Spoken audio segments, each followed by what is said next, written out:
이 한 청년이 사랑하는 여성과 약혼을 했습니다. 그런데 갑자기 나라에 전쟁이 일어나서 어쩔 수 없이 그 군에 호출을 받고 전쟁터로 나가야만 했습니다. 계속 이 적군과 싸우면서도 나는 약혼을 한 몸이기 때문에 이 몸이 무사히 돌아가야만 한다 라는 생각을 떨칠 수가 없었습니다. 그런데 워낙 전투가 치열하다 보니까 이 총알이 빗발치듯이 날아오는 겁니다. 결국은 이 오른쪽 허벅지에 여러 이 총을 맞게 됐습니다. 수발의 총을 맞고 그 즉시 생각이 들기를 나는 이제 정상적인 다리로 걷기는 어렵겠다. 그러면서 그 피를 너무 많이 흘려가지고 실신을 했습니다. 정신을 잃었는데 눈을 떠보니까 이 동료 병사들에 의하여 후방에 이 병원으로 와서 군의관 선생님이 얘기를 하는 겁니다. 자네가 실려왔을 때는 이 다리가 거의 분리된 상태였었어. 그래서 이 다리를 차라리 끊어낼까 하다가 그래도 최선을 다해서 이 다리를 이어놨네. 그러니까 지금 정상적인 자네의 고통대로라면은 이 몰핀 주사를 4시간마다 한 번씩 맞아야 자네가 견뎌낼 수 있는데 지금 이 전쟁통에 어떻게 몰핀 주사를 놔줄 수가 있겠나. 그러니까 그냥 견뎌내게나. 이렇게 얘기를 하더라는 겁니다. 그런데 이 당사자는 몰핀 주사 안 맞고도 전혀 통증 없이 견뎌내는 겁니다. 의료진들이 놀랄 정도로 이 청년이 통증 없이 견뎌내더라는 겁니다. 그래서 하도 의아해서 의사 선생님이 군의관 선생님이 물어봤답니다. 자네는 어떻게 이게 지금 정상적으로라면 서너 시간마다 한 번씩 이 통증을 완화시킬 수 있는 주사를 맞아야만 정상적인 사람이라고 그러면 견디는데 아니 자네 어떻게 견디나 지금 이 통증을? 그랬더니 이 청년이 싱글싱글 웃으면서 얘기를 하더랍니다. 선생님, 저는 전쟁터 나가기 전에 약혼을 하고 나갔습니다. 그런데 그 총알이 빗발치듯 하는 곳에서 제가 다리에 총을 맞는 순간 이제 나는 정상적인 결혼은 어렵겠다. 아무리 약혼한 여성이라고 그래도 다리를 잃은 신랑을 누가 맞아주겠는가 라는 생각이 들었습니다. 그 생각하다가 제가 정신을 잃었습니다.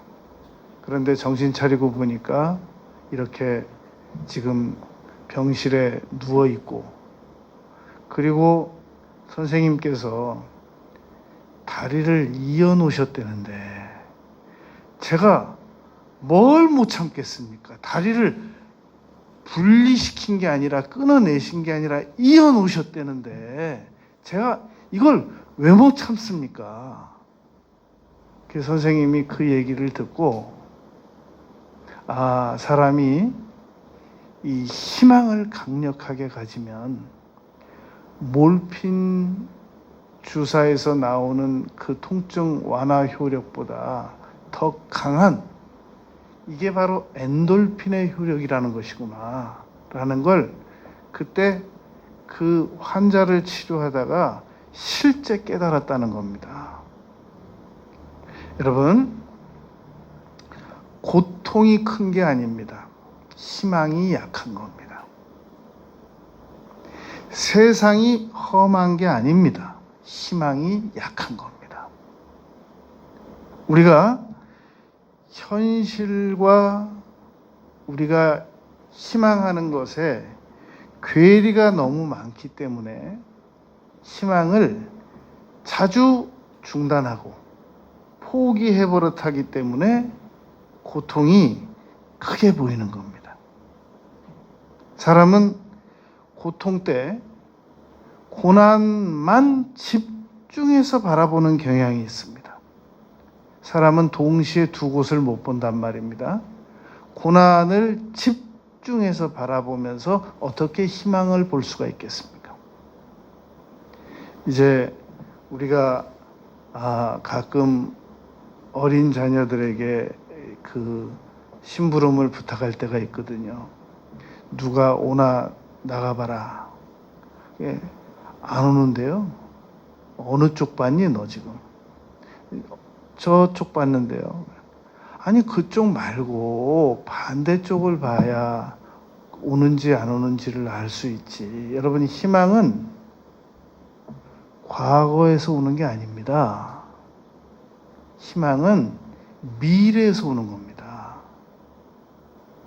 여러분, 희망은 현실적으로 계산을 잘 해야 오는지 안 오는지 알 수 있는 게 아닌 겁니다. 희망은 위에서 오는 겁니다.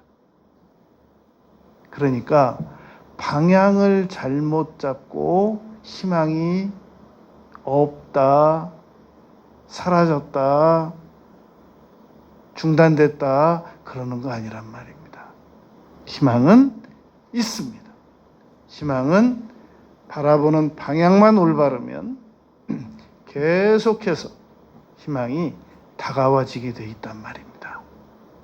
그런데 너무나도 많은 경우 희망을 잃어버리고 살고 포기하고 살고 희망을 중단하고 사는 이유는 그 사람들의 가만히 그 특징을 보면 언어가 망가져 있습니다.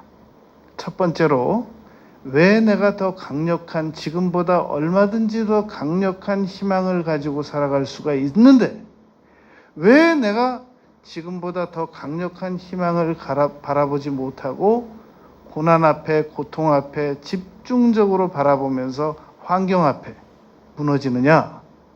그런 사람들의 특징을 보면 언어가 무너져 있습니다. 그래서 그 언어를 잘 들어보면은 부정적인 언어를 사용합니다. 그 부정적인 언어를 분석을 해보면 희망과는 반대되는 말들만 합니다.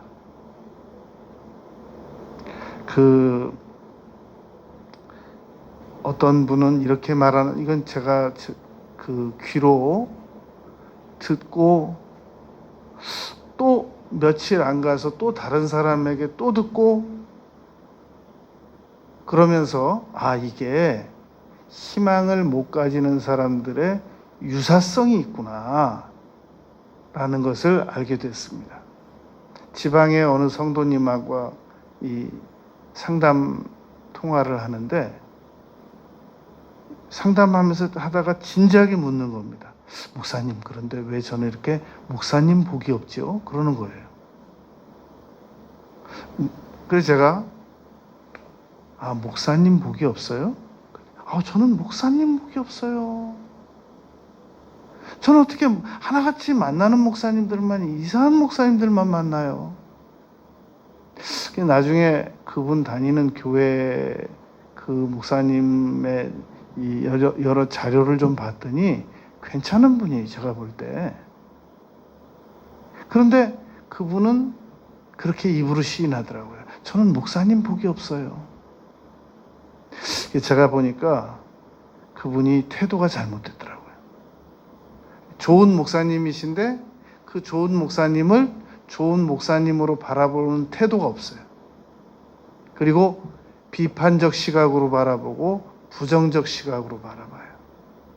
그런데 그로부터 한 달이 채 못 가서 또 다른 서울의 어느 성도님하고 상담을 하는데 전 놀랐어요. 둘이서 약속한 줄 알고. 딱 그 부분에서 이 언어의 패턴도 비슷해요.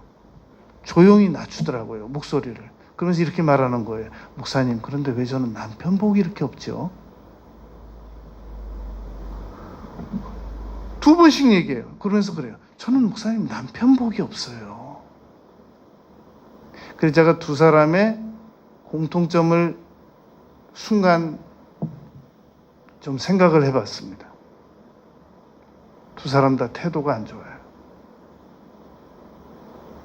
그 사람의 남편이 문제가 있는 게 아니라 그 사람이 남편을 대하는 태도에 문제가 있더라고요.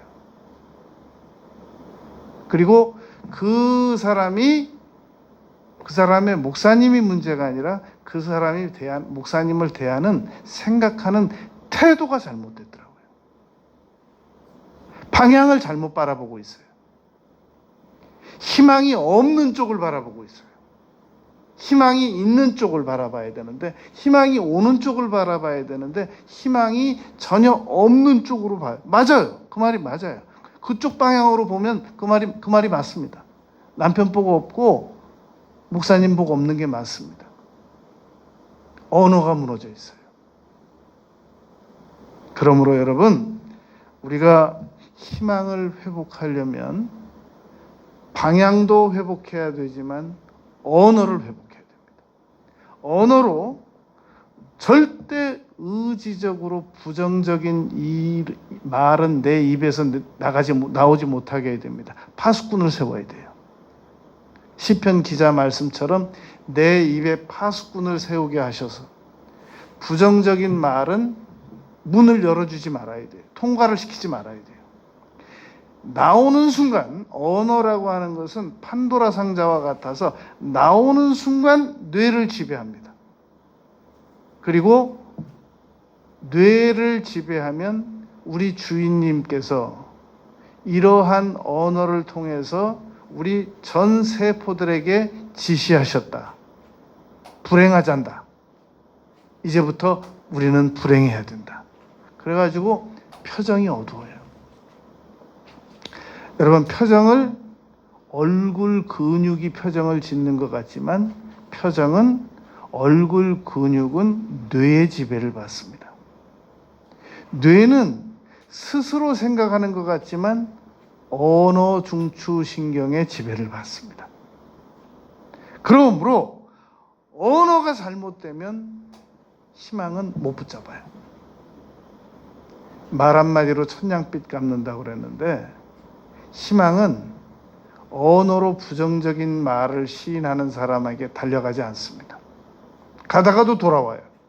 가다가도 다른 길로 갑니다. 그러므로 어떤 자신이 어떤 어려움에 처해져 있더라도 입으로 긍정을 시인해야 됩니다. 그런데 지금 내 눈앞에 너무 암담한 현실이 보이는데 어떻게 긍정을 시인할 수가 있습니까? 그래서 방향을 바꾸라니까요. 방향이 잘못됐단 말이에요. 여러분, 이 세상에 희망이 있다고 말한 사람은 아무도 없습니다. 엘빈 토플러도 이 세상은 희망이 없다고 그랬습니다. 아인슈타인도 이 세상은 희망이 없다고 그랬습니다. 성경에도 이 세상은 죄인들이라고 했습니다. 그러므로 성경도 잘 찾아 읽어야지 희망 없는 구절들만 골라 읽으면 이 희망 있다라고 하는 구절들은 다 제쳐두고 희망 없다고 하는 부분들만 골라 읽으면 절망에 빠집니다.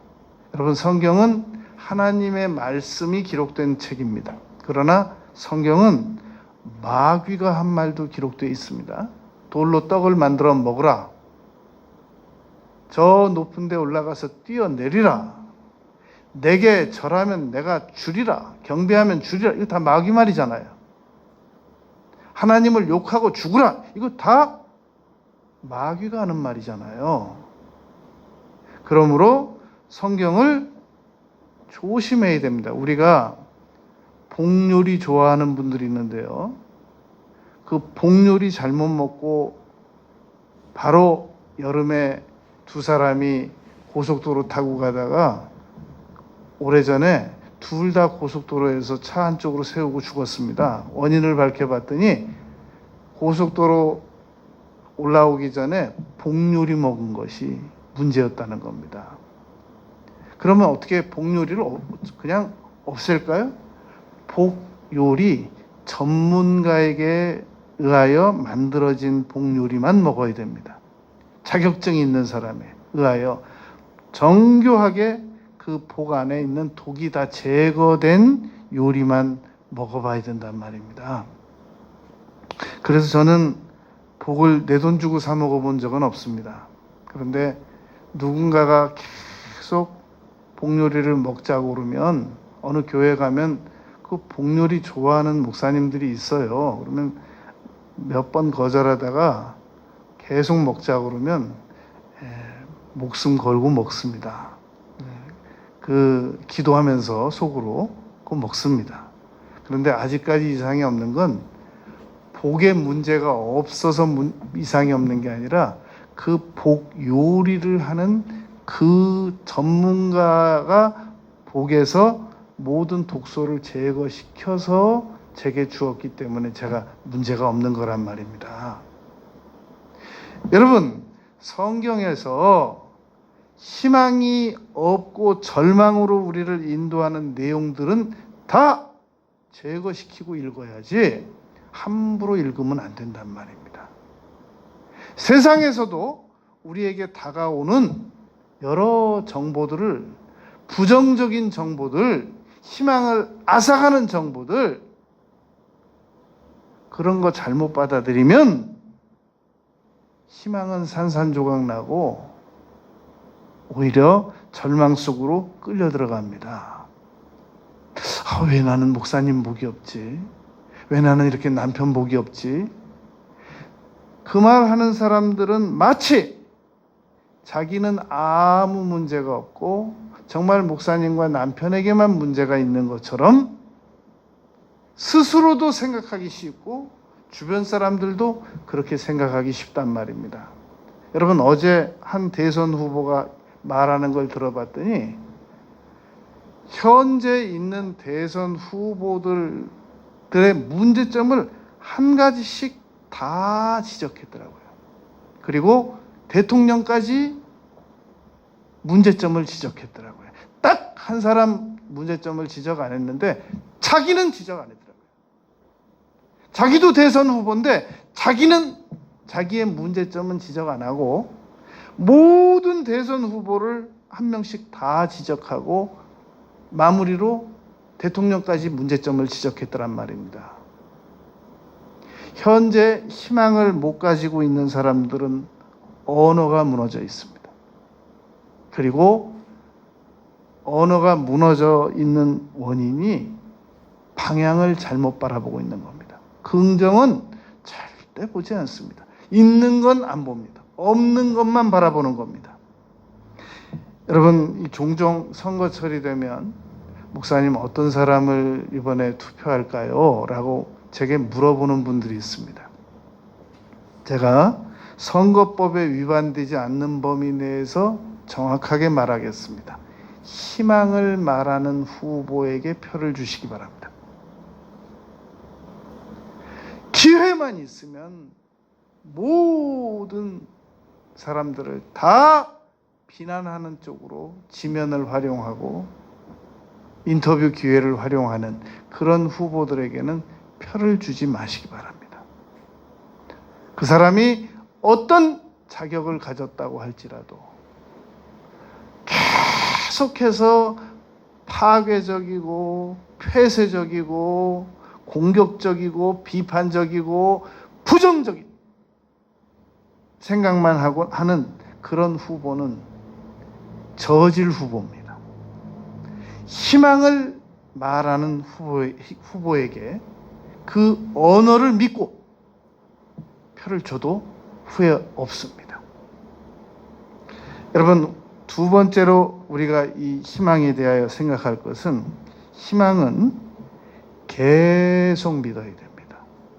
우리가 호흡을 죽는 날까지 계속 해야지, 몇 분씩 쉬었다가 끊었다가 호흡을 할 계획 가지고 계신 분 계신가요? 없단 말입니다. 호흡은 우리가 산소 호흡기를 가지고 물속에 들어가서라도 호흡은 계속 이어져야지 호흡을 중단해서는 안 된단 말입니다. 희망도 중단해서는 안 됩니다. 예수님께서 마가복음 5장 36절, 누가복음 8장 50절에서 두려워 말고 믿기만 하라. 믿는 걸 중단하지 말라는 말입니다. 믿었다 안 믿었다 그러지 말고 믿는 것을 계속 믿으라는 말입니다. 제가 이스라엘 가서 베데스다 연못을 가봤습니다. 그랬더니 그 베데스다 연못을 이렇게 가는데 정말 저 지대가 많이 얕아요. 한 3층 건물만큼 이 비탈길을 돌아 내려가야만 그 연못이 있고, 그 행각이 있었다고 하는 자리도 굉장히 그 비좁고 누추하고 그런 상황이었습니다. 그런데 요한복음 5장 2절에 보면 예수님께서 38해 동안을 일어나지 못하고 그 베데스다 연못에서 자기의 병이 혹시 나을까 하고 기다리는 사람에게 물으셨습니다. 내가 낫고자 하느냐? 우리가 이걸 무슨 의미인지 이 구절을 읽을 때도 만나고 지나가다가도 만나고 들을 때도 만나는데, 이걸 무슨 의미로 해석을 해야만 가장 좋은 해석이 될런지 어려움을 가지고 있단 말입니다. 이렇게 해석하면 됩니다. 네가 아직도 희망을 버리지 않았느냐? 네가 아직도 낫고자 하는 희망을 가지고 있느냐? 라는 의미로 예수님께서 물으셨던 겁니다. 여러분, 우리는 희망을 언제까지 가지고 있어야 되느냐면은 죽는 순간, 임종하는 순간까지도 희망을 버리지 말아야 합니다. 임종 직전에 내가 지금까지는 기회가 있을 줄 알고 부정적인 말을 안 했는데, 내가 이제 지금 임종하니까 내가 얘기하는데 내가 괜히 희망했다, 그런 말 하면 안 된단 말입니다. 이 미국의 디즈니랜드를 제가 오래전에 가봤습니다. 가봤더니 정말 어떻게 그 광야 같은 넓은 곳에서, 아무 사람들도 오지 않는 곳에서 그렇게 이 놀이동산을 만들어 놓을 수가 있었겠냔 말입니다. 그런데 그 디즈니랜드를 계획한 그 남편은 먼저 세상을 떠났는데 부인이 이렇게 말했답니다. 제 남편은 살아있을 때 이 디즈니랜드가 이렇게 만들어진 모습을 못 봤지만 이미 상상을 통해서 다 보고 있었습니다. 그리고 제 남편이 상상하는 대로 그대로 만들어져 있습니다. 여러분, 우리가 내가 희망하는 것을 죽는 순간까지도 눈으로 확인을 못하는 수가 있습니다. 그러므로 내가 죽는 순간에 내가 원하는 것이 이루어지지 않았다고 희망을 단념해서는 안 된단 말입니다. 희망을 그대로 안고 천국으로 가야 돼요. 그래야 나의 후손들이 내가 희망하는 것을 그대로 물려받을 수 있단 말입니다. 그러므로 희망은 고난 중에도 가져야 하고 죽기 전까지도 가져야 하고 천국 가서도 가져야 되기 때문에 중단돼서는 안 된다는 말입니다. 그런데 우리는 너무 희망을 자주 중단합니다. 그래서는 안 된단 말입니다. 오늘 본문 말씀 12절 13절 말씀에 보면 그러므로 너는 대언하여 그들에게 이르기를 주 여호와께서 이같이 말씀하시기를 내 백성들아 내가 너희 무덤을 열고 너희로 거기서 나오게 하고 이거 지금 구약시대 때 에스겔 선지자를 통해서 이렇게 말씀하시는 거거든요. 그런데 이때 당시에 에스겔은 하나님께서 무덤을 열고 거기서 나오게 하는 일을 본 적이 없었어요. 그러나 요한복음 11장에 보면 나사로를 무덤을 열고 나오게 하셨잖아요. 하나님께서는 가능하단 말입니다. 13절 내 백성들아 내가 너희 무덤을 열고 너희로 거기서 나오게 한즉 너희는 내가 여호와인 줄을 알리라. 여러분 죽어있는 사람을 무덤을 열고 나오게 하실 수 있으신 하나님이시라면 현재 나의 칠흑같이 어두운 상황에서도 나를 얼마든지 불러내실 수 있으신 분이시라고 믿어야 됩니다. 무덤을 열고 죽은 자를 불러내실 수 있는 하나님이라면 내 자녀를 칠흑같이 어두운 상황 속에 있는 내 자녀를 불러내실 수 있으신 분이시란 말입니다. 내 남편을 불러낼 수 있습니다. 도저히 희망이 안 보이는 나의 관계성자들을 그리고 나를 불러낼 수 있단 말입니다. 그러므로 희망을 절대 중단하지 말아야 됩니다. 희망 가지는 것을 내가 몇 년 믿어봤는데 이거 정말 아니야. 그렇게 하면 안 된단 말입니다. 여러분 요즘에 탈레반들이 그 아프가니스탄에서 모든 그 아프가니스탄 그 국민들의 희망을 앗아가 버렸습니다. 이 사람들이. 그 미군 공군 수송기가 떴을 때 그 바퀴에 매달려 있다가 떨어진 2명의 청년이 아프가니스탄의 의과 대학생들로 밝혀졌습니다. 민가에 떨어졌다는 겁니다. 타이어 터지는 소리가 날 정도로 쾅 하는 소리가 나서 나가봤더니 웬 청년이 하늘에서 떨어졌는데 그 시신을 본 그 집 부인은 기절해버렸고 남편이 그 시신에서 소지품을 조사해봤더니 아프가니스탄 의과 대학생이더랍니다. 탈레반이 얼마나 무서운지 아프가니스탄에 의과대학을 다니는 청년들이 비행기를 못하니까 그 군용 수송기 바퀴에 매어 달려 있다가 그대로 공중으로 비행기가 떠가지고 민가에 떨어지는 이 원인을 탈레반 때문이라고 말하기로 하면 그럼 카불 공항에 있는 사람이 다 매달렸어야죠. 거기에. 그리고 다 떨어졌어야죠. 공중에서. 희망을 못 가진 의과대학생 2명의 어리석은 선택이었던 겁니다. 여러분 사람은 희망을 가지지 못하면 스스로 절망의 구렁텅이로 들어가는 건 당연하고 너무 이 어리석은 짓을 한단 말입니다. 희망이 그 미군 그 수송기에 달려있는 게 아니거든요.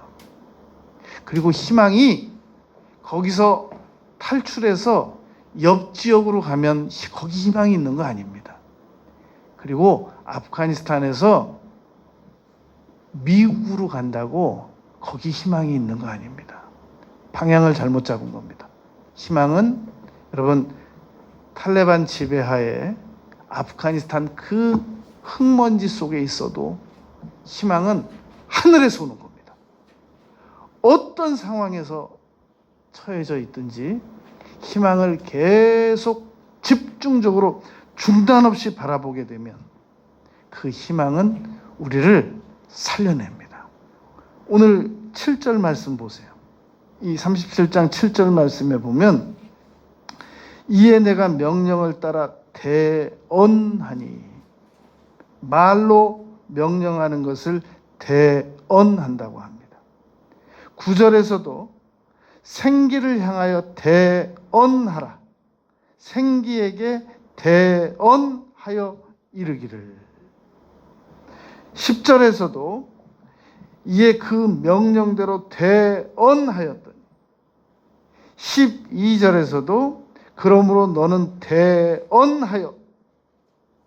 여러분, 이렇게 대언을 했더니 어떤 일이 일어났느냐? 죽은 뼈가 아무 데서나 가서 붙으면 소용이 없잖아요. 뼈가 다 붙어야 할 곳에 연결이 이루어지고, 그리고 뼈 위에 힘줄이 얹어지고, 그리고 그 뼈들이 일어나서 군대가 되더라는 겁니다. 여러분, 우리는 내가 지금 이 에스겔이 바라보는 뼈처럼 지금 뼈로 누워 있는 거 아니잖아요. 우린 지금 뼈 위에 살도 있고 피도 있고 정상적으로 이 의식이 있고 말할 수 있고 생각할 수 있잖아요. 뼈도 일어난다는데, 뼈도. 왜 우리는 너무 빠르게 미리부터 절망을 하냔 말입니다. 여러분, 언어 고치고 바라보는 방향 고치고, 그리고 희망을 붙들었다 안 들었다, 붙들었다 놨다, 붙들었다 포기했다 그러지 말고 계속 붙들어야 됩니다.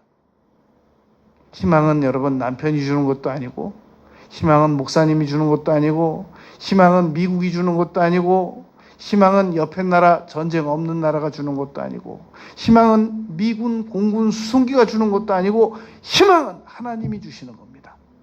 하나님께로부터 그 희망을 바라보고 입으로 계속 희망을 시인해야 됩니다. 그런데 희망을 가지고 있는지, 내가 정말 희망을 가지고 있는지, 희망을 지금 안 가지고 있는지, 약하게 가지고 있는지, 그걸 어떻게 분별할 수 있는가? 두 가지를 보면 알 수 있습니다. 내가 희망을 현재 가지고 있는가, 안 가지고 있는가 분별하는 방법이 있는데, 그 하나가, 희망을 가지고 있는 사람은 자기를 깨끗이 한답니다. 요한일서 3장 2절 3절입니다. 주를 향하여 희망을 가진 사람들은 자기를 깨끗하게 살아간다. 그렇다면은 희망이 없는 사람들은 막 산다는 얘기죠. 함부로 살아간다는 얘기입니다. 왜 그러느냐? 윤리의식이 약해서 그러느냐? 희망이 약해서 그렇다는 겁니다. 이 기독교 고전 작가 중에 토마스 아 캠피스라는 분이 있습니다.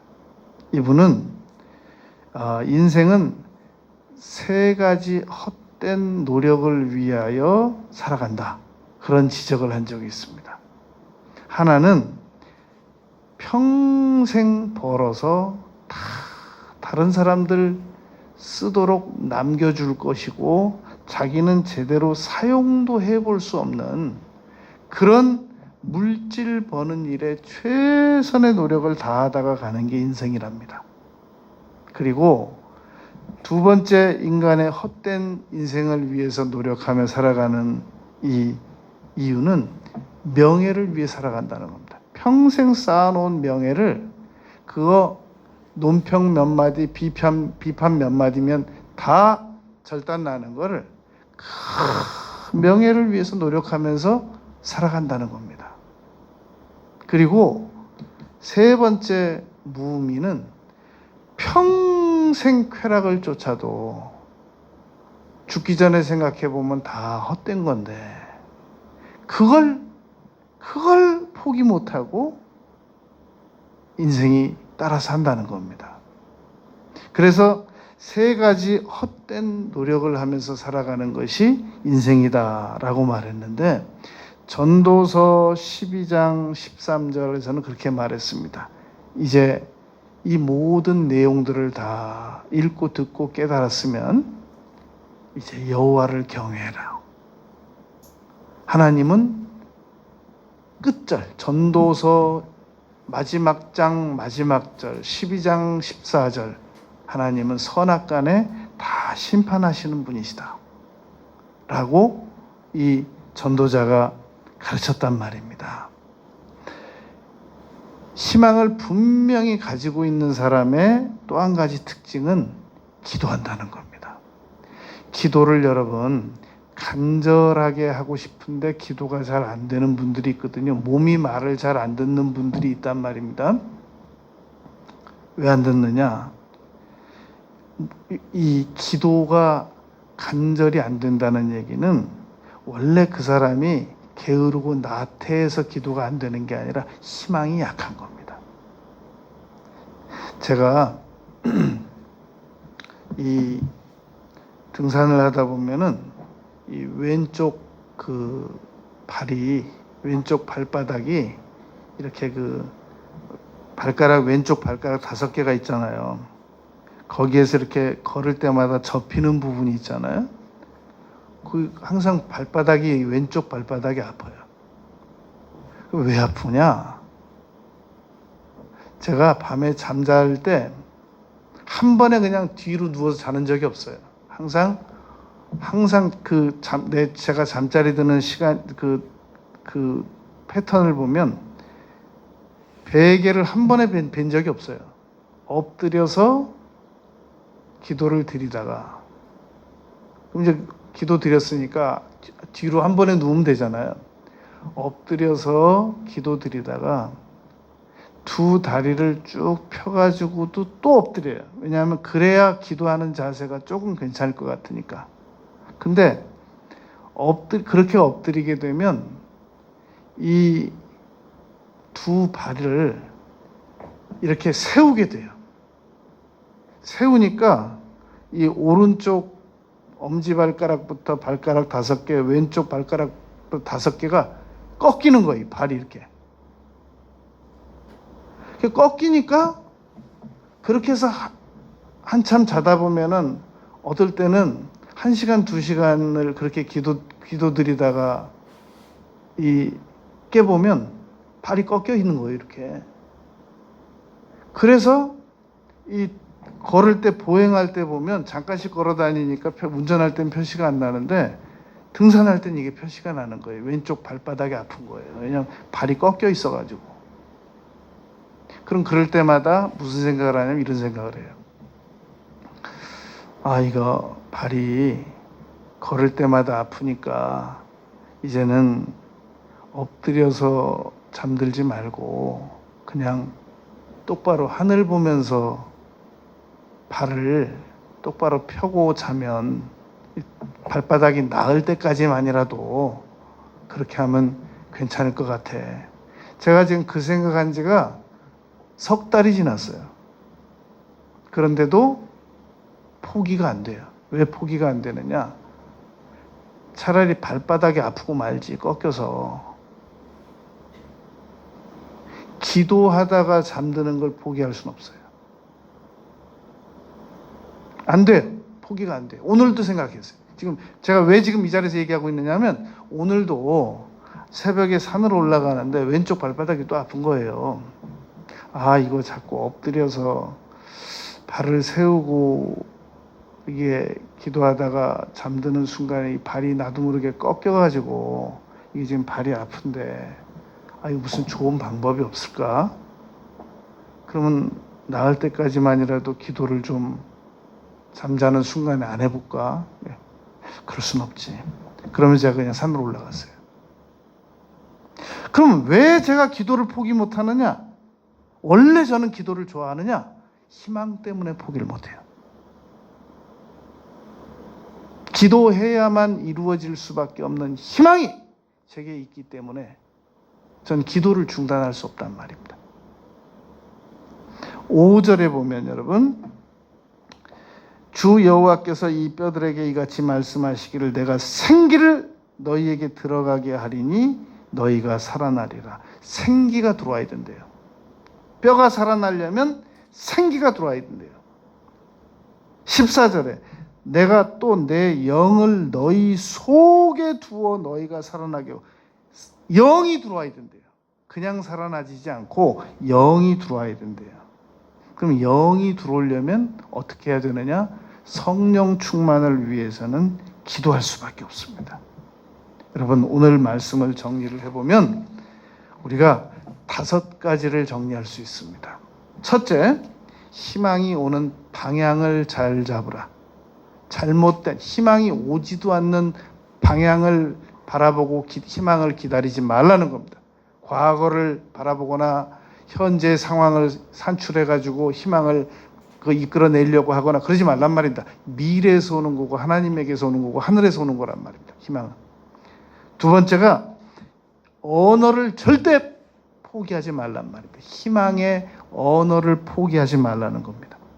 세 번째가 희망을 믿었다 안 믿었다 중단하지 말란 말입니다. 네 번째, 깨끗하게 이 희망을 이루기 위하여 스스로 성결케 하여 내일을 기다리라 라는 여호수아 3장 5절 말씀처럼 희망을 이루는데 저촉되는 일들을 하지 말라는 겁니다. 여러분, 이 지금 대선 후보들이 과거에 행한 일들을 전부 자꾸 상대 후보가 드러내잖아요. 그 이유는 대선에 출마 못하게 하려고 하는 거예요. 왜냐하면 당신이 과거에 먹방을 했기 때문에, 그 쿠팡 불나는 상황에서 먹방을 했기 때문에 당신은 자격이 없다. 당신 그거 아냐? 지금 자꾸만 알려주는 거란 말입니다. 그러니까 당신은 그런 희망을 가질 자격이 없다. 이걸 알려주는 거란 말입니다. 그러니까 우리가 희망을 향하여 나가려고 할 때마다 마귀가 우리에게 알려준다고요. 너는 이런 희망을 가질 자격도 없고 이룰 자격도 없고 나갈 자격도 없어. 그래서 우리가 그 마귀가 계속 우리에게 알려주는 그 희망을 저지하는 수단에 넘어가지 말아야 하지만, 참소에 넘어가지도 말아야 하지만 가지수를 줄이기라도 해야 된단 말입니다. 덜 공격을 당하고 이기고 극복하는 것도 중요하지만 아예 공격할 근거를 없게 해주는 건 더 중요하단 말입니다. 이미 지나간 건 어쩔 수 없어요. 앞으로 희망을 가지고 나아가는데 장애가 되는 요소를 우리가 만들어내지 말아야 된단 말입니다. 덜 만들어야 된단 말입니다. 근거를 마련해 주지 말아야 된단 말입니다. 집안에 파리떼가 머물지 못하게 하려면 파리가 좋아하는 걸, 파리채로 잡는 것도 잘하는 일인데 파리가 와서 머물 수 있는 조건을 없애버리는 겁니다. 마귀가 머물 수 있는 조건을 없애버리는 거, 그건 더 중요하단 말입니다. 그래서 희망을 이루기 위해서는 지금보다 우리가 더 성결하게 살아야 한다는 말입니다. 끝으로 희망을 이루기 위해서는 불철주야 계속 기도해야 됩니다. 왜냐하면 내 힘으로만 희망은 이루어지는 게 아니기 때문에 그렇습니다. 여러분, 희망은 나 혼자만의 힘으로 이룰 수가 없습니다. 가족의 도움도 받아야 되고, 지인들의 도움도 받아야 되고, 국가의 도움도 받아야 되고, 환경의 도움도 받아야 되고, 팀의 도움도 받아야 이 희망이 이루어지는 거지, 나 혼자만의 힘으로는 희망을 이룰 수가 없단 말입니다. 그러나 모든 도움을 다 받아도, 세상 모든 도움을 다 받아도 하나님의 도움을 안 받고 희망을 이룰 수 있는 방법은 없단 말입니다. 그러므로 하나님의 도움을 받아서 희망을 이루기 위하여 기도를 쉬지 말아야 한다는 말입니다. 이 5가지 조건이 우리가 희망을 더 빨리 이루어내는 수단과 동기가 될 수 있습니다. 기도드리겠습니다.